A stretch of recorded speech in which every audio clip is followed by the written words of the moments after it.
So hey guys, কেমন আছো তোমরা সকলে? আশা করবো খুব ভালো আছো। আমি এবং আমার পরিবার সকলে ভীষণ ভালো আছে।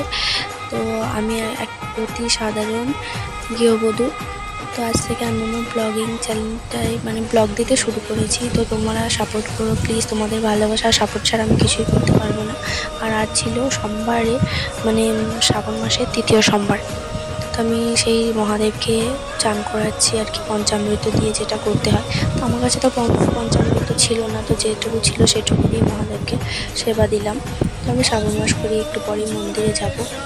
তো তাড়াতাড়ি করে আগে বাড়ির মহাদেবকে পুজো করে নিলাম। তো তোমরা দেখতে থাকো ব্লগটা, আশা করবো খুব ভালো লাগবে।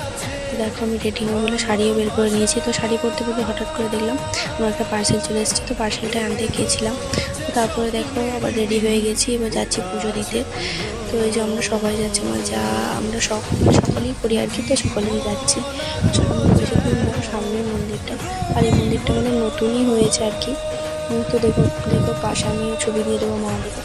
তো আমি মন্দির থেকে চলে এসেছি। তো এবার তোমাদেরকে পার্সেলটা ওপেন করে দেখাবো।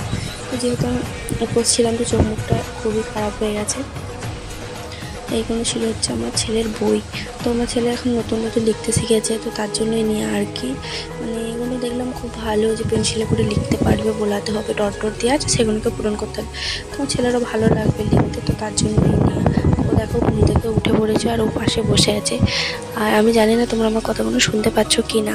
আমি ছাদে বসে আছি আর প্রচণ্ড হাওয়া দিচ্ছে, তো কথাগুলো কেটে কেটেই যাবে। তো চলো আজ এই ব্লগটা এই পর্যন্ত। ভালো লাগলে অবশ্যই লাইক, কমেন্ট অ্যান্ড সাবস্ক্রাইব করে দেবে। তো চলো, টাটা, লাভ ইউ অল।